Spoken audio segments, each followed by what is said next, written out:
Hello and welcome to Rauta's festival recaps. Last year, 2024, was quite active when it comes to me doing different kind of festivals, going through them and seeing bands and doing a little bit of interviews. Now, to my surprise, the very last festival of year 2024 happened in the very last days of the year. And to my surprise, it was a small, convenient, and a nice new event called Mayhem Mariehamn. Now, this took place in Ahvenanmaa, or Åland, for you people in Sweden and all. And you need to know that it's this small Finnish group of islands in the Finnish archipelago between Finland and Sweden. And it's pretty much kind of divided into people speaking Finnish and Swedish. I guess still many people rather speak Swedish than Finnish right there, but I don't want to make too many assumptions these days because I just might know things wrong based on my childhood and all when it was definitely said to be a Swedish kind of a place. No matter what, obviously you can speak both languages there and as such it's kind of a neutral territory when it comes to bands and people coming from both countries, which makes it in a way a very nice, almost perfect place for bands to perform either when they're coming from Sweden and Finland because, you can just take the cruising ship from Finland or Sweden and get there easily within a few hours, enjoy some tax-free shopping while doing it, and of course just, enjoy the ocean or sea view while doing that. Now, the downside is, if there's one thing that is really a downside, especially when I'm talking about near perfect place, is that Mariehamn, the city right there is pretty small. I mean, it's something like 10,000 people, and even that is scattered around the island area, meaning that the actual city center is very small. Basically only a few blocks in various ways, and that's pretty much of it. That doesn't stop really, however, it being in a way very cozy and nice place for gigs like this, or this festival we're talking about, because this took place in a small nightclub, which is usually made for dancing, nightclub events. Obviously, what else to expect? And it's in a way part of the complex where you have a pizza place and a bar. So it actually sounds fantastic. You get to eat good pizza if you're not going to watch certain bands, or maybe before and after that, or have the drinks in the bar side if you're not looking for the bands, and so forth. Now the place actually is quite small and cozy, like I said. It's definitely more in the nightclub fashion in terms of the sofas and lights and all. But then again, the actual stage was really good, and the way that you could see is very nice. Now, with this given event, there were like 5-band lineup, which we managed to somehow miss the first one.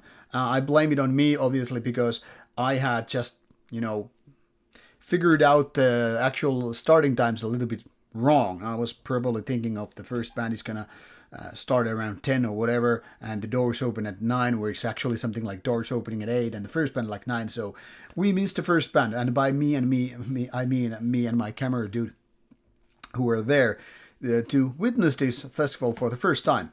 We were also lucky to get one interview done on Pier, an old-time veteran black trash act from Sweden.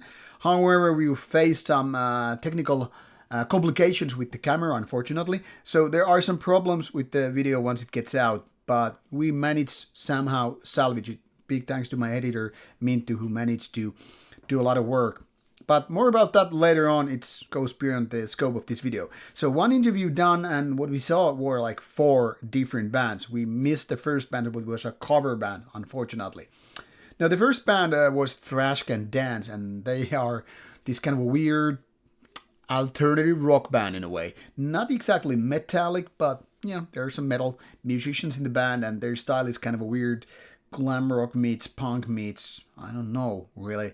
Was kind of a weird and definitely not for everybody, but got to say, good live performance nonetheless, despite what you might think of the music. Then the second band was a band called Torp, which actually has people, from the people, the organizer, promoters of the given event, and their style was like a classic thrash metal. Probably actually the show band of the day, given how much audience were actually banging their heads to the music and all. So it was really nice to see this band for the first time because I didn't know exactly what to expect. So maybe we'll hear from these guys in the future as well. Then there was this third band on a pier, which we interviewed, and their old school black thrash thing is not something in common in Finland. I mean, they relatively rarely do shows, which is unfortunate because their kind of music is that, you know, it sounds like it's meant to be played live. It's black thrash after all, and not some, you know, synthesizer or atmospheric black metal to be, you know, played by, a solo artist or whatever. And so they delivered exactly what you were looking for. So the kind of old school ways, you know, on stage and all. Now the main act was Concrete Winds, a very, very chaotic and aggressive trio from Finland and Sweden. Concrete Winds play their style in a rather aggressive ways. One could say they are kind of a borderline war metal band because the style is, you know, in a way picking parts from death metal and black metal, but I would definitely say more into death metal fashion than black metal. So some people compare it to, I guess, bands like Revenge and all, but there are differences. In a way, it's almost like if Revenge and Morbid Angel had a child, or something like that. So chaotic, violent, aggressive, really fast parts, but kind of like up and downs in terms of tempo and all. Anyway, that was the main act of the lineup, and people surely liked it. And I think every band, what we saw, what we witnessed, had nice audience right there. So to me, it seemed like people were enjoying, and I personally really liked, visiting Mariehamn for this kind of event because it's not your typical thing. Like I said, the cruising back and forth is part of the charm because being on a cruise, drinking good beer and taking a look at the outside archipelago, nice islands and seaside and all is so much better than sitting in an airplane or a bus or train or whatever, and definitely added to the value of the whole trip. But then again, I gotta say, Mariehamn, being small city and all, was really charming in its own way. We had good food, we had nice beers, and the venue was good, the promoter, people nice, and all the bands delivered. So definitely color me going back to the very place when given the chance once again. Now, before we finish that nice experience in Mayhem Mariehamn, I'm going to show you what's happening in the future because these guys are already planning a next step, and that's why I didn't use this as a backdrop because nowadays it doesn't really show the gigs or the names which were right there when we visited this festival or before we visited, but now is this July event already putting out there with Prestige and Excrementary Crimefuckers, plus a few names to be announced.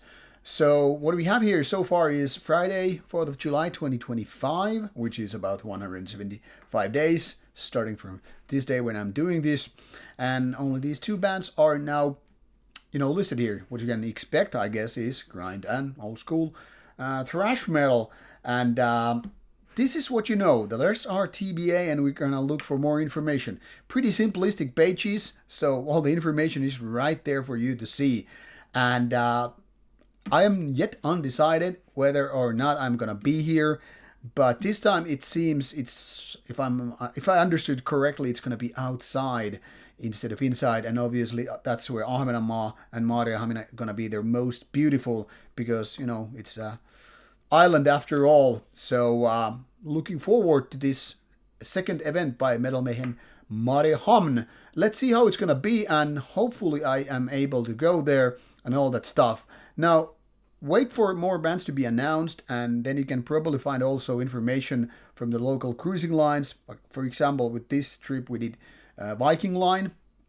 So if these are happening the same way as this particular trip where I was taken care of, you will have the hotel and cruise packaging right there on the Viking Line cruise site, meaning you can buy the cheap ferry tickets or the ship tickets straight there, and as well as the hotel. And then you all you need is to get, in addition, is to get the tickets for this event right here, and then it's just metal and enjoy. And yeah, let's see what it's gonna be, and hopefully I can do a proper preview of that event as well, but that remains to be seen. If you have questions about the event or the place or whatever, just ask me, and if I can't answer myself, I will put forward those questions to the promoters. Thanks for watching, take care.